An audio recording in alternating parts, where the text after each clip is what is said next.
I thought the problem I was having in my relationships had to do with who I was dating, but I didn't realize how much of my own healing played a role in the compatibility. So I'm going to tell you three very important things I noticed in healthy relationships. That's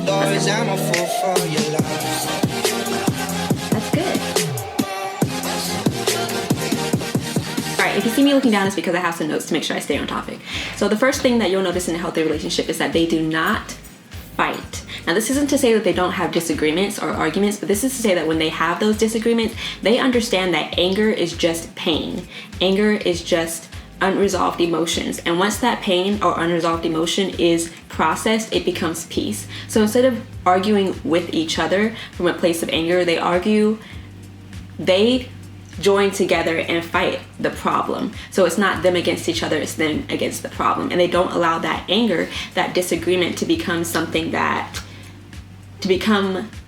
a long moment. They allow it to become an opportunity to understand each other and to communicate. So to do this, what's important is to stop. For one, recognize when you're angry and learn how to process that anger. Everybody processes anger differently, so it's going to be different for each person. Recognize when you're angry, understand how to process that anger, or where it's coming from, so that you know if you're really angry or if you're just hurt, and process that. And then 3, put that into practice whenever you are having a disagreement. So I'm angry, I feel angry. I understand that this anger is coming from an unresolved trauma in my past, or this anger is coming from some unresolved pain that I haven't spoken about. Let me communicate how I feel. I feel as though this. I know that might not be your intention, but when you do this, or when we talk about doing this, it makes me feel this way. How can we move past that? Instead of you did this and playing the name blame game or playing the victim game. Number 2, a sidebar from that could be the fact that you also need to learn how to forgive, because forgiveness is a really big thing in healthy relationships as well. Not holding grudges, and really learning that once that has been settled, it's time to move on. Okay, next thing, number 2. How is your self-worth?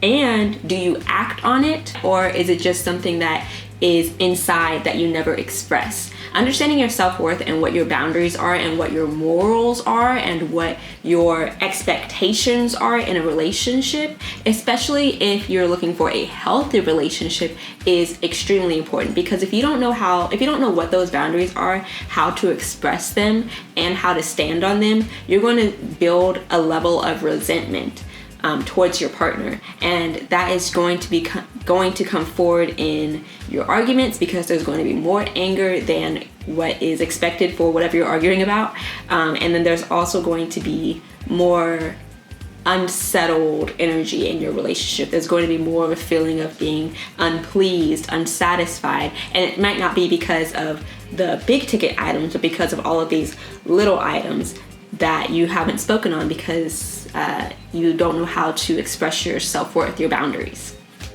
An example of this could be, a very common example, I expect the person that I'm with to be stable in their own lives. That doesn't mean they have to be perfect, but that means they have to have a system, an expectation for themselves, and a bare minimum expectation that is being met by me. If I don't express that in the beginning of my relationship, or if I feel like they're falling down and they need help in the middle of the relationship and I don't express that, or I don't know how to draw that line, then I'm only to blame if I find resentment and unhappiness in the relationship, especially in the bedroom. Okay, I know no one wants to say it, but if you don't set those boundaries and you don't say what you want, and all of a sudden it's really important to do that, huh? If you don't set those boundaries and you don't say what you want, you can't blame them for not knowing that that's what you expected and for not reaching that level. Number 3, limiting beliefs, desires, and projecting. Sometimes in a healthy relationship, and especially if you haven't been in a healthy relationship before or in a long time, you can have some unhealed aspects of your past that are kind of bleeding into that relationship through limiting beliefs, through limiting desires, through projecting. And that could be showing up as, again, small moments that get blown. 6:28 on the clock. confirmation, notification. I'm kidding. But that could be through small moments that get blown out of proportion. That could be feeling like you don't deserve things for Valentine's Day, for Christmas. And those are just things that are coming to mind, but those ideas can be translated in other aspects of the relationship. So feeling like you don't deserve to have a man or a woman who wakes up early, not all the time, but every once in a while, and makes you breakfast. A man or a woman who notices when you're tired and is there for you. A man or a woman who sees something that you need help with and takes that extra step to be that supportive partner and help you with that without having to be told. If you don't expect that and you don't set the boundary for that and you don't believe that you deserve that, then when you don't get that, you won't see that as a problem. So you'll have these rose-colored glasses on because you think that what you're getting in your relationship is what you deserve, all because you don't realize that you deserve more. And that's why the relationship isn't as healthy as it could be, because you don't realize that you deserve that healthiness and or that it is possible. So to carry it all together, because I am already over 5 minutes, so I'm trying to keep it short. So to carry it all together, anger equals pain. Process that pain to find peace and learn how to communicate in that space. Forgive. That's the side note. 2, how is your level of self-worth? And number 3, what are your limiting beliefs and or desires? Stop projecting and learn how to get past that.